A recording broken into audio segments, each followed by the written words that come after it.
નમસ્કાર મિત્રો, સ્વાગત છે આપનું ધ ડિવાઇન ડાયરીઝમાં કે જ્યાં આપણે જોઈએ છે આપણા ધર્મ ગ્રંથો સાથે જોડાયેલા રહસ્યમય તથ્યો અને અજાણ્યા સત્યો વિશે.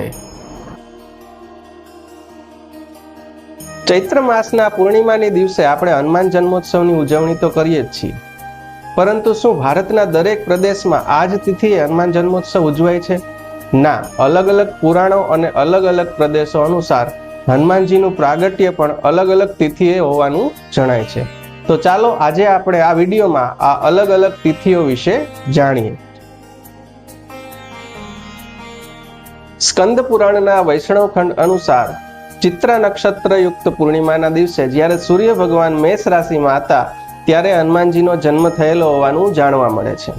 જ્યારે બીજી તરફ આનંદ રામાયણ અનુસાર ચૈત્ર માસના શુક્લ પક્ષની એકાદશીના દિવસે મઘા નક્ષત્રમાં હનુમાનજીનો જન્મ થયો છે તેવો ઉલ્લેખ આવે છે.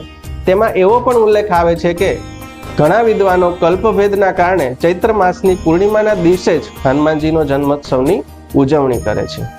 જ્યારે વાયુ પુરાણ અનુસાર આસો માસના કૃષ્ણ પક્ષની ચતુર્દશીના દિવસે મંગળવારે સ્વાતિ નક્ષત્ર, મેષ લગ્ન અને તુલા રાશિમાં સાંજના સમયે હનુમાનજીનો જન્મ થયો છે તેવો ઉલ્લેખ કરવામાં આવ્યો છે. આ દિવસને આપણે કાળી ચૌદશ કે નરક ચતુર્દશીના દિવસ તરીકે પણ ઉજવીએ છીએ.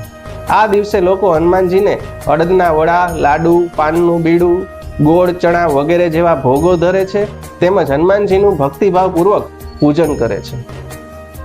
ઉત્તર ભારતના કેટલાક પ્રદેશોમાં જ્યાં શુક્લાદિ ગણના અનુસરવામાં આવે છે, એટલે કે માસનો અંત જ્યાં પૂર્ણિમાના દિવસે થાય છે, ત્યાં આપણે જે વાયુ પુરાણમાં ઉપરની તિથિનો ઉલ્લેખ કર્યો તે કારતક મહિનાના કૃષ્ણ પક્ષની ચતુર્દશીના દિવસે પડે છે, જેનું અનુમોદન ઋષિકેશ પંચાંગ વારાણસી દ્વારા પણ કરવામાં આવ્યું છે.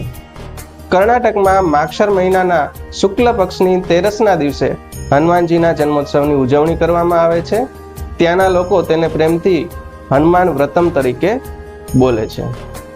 ત્યારબાદ કેરળમાં મલયાલમ ધનુ માસની અમાવસ્યાના દિવસે મૂલમ નક્ષત્રમાં હનુમાનજીનો જન્મ થયેલો છે તેવું જાણવામાં આવે છે.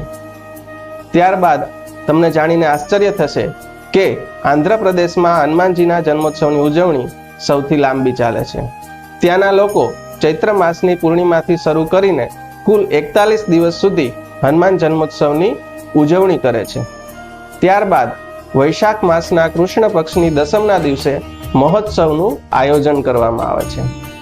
આ દિવસો દરમિયાન તેઓ હનુમાન દીક્ષા ગ્રહણ કરે છે, એટલે કે કેસરી વસ્ત્રો ધારણ કરે છે, ઉઘાડા પગે ચાલે છે અને બ્રહ્મચર્યનું પાલન કરે છે. તો આ હતી હનુમાનજીના જન્મ સાથે જોડાયેલી વિવિધ તિથિઓ. હનુમાનજીના જન્મ સાથે સંકળાયેલા વિવિધ જન્મ સ્થળોની જાણકારી માટે જોડાયેલા રહો ધ ડિવાઇન ડાયરીઝ સાથે. જય શ્રી રામ.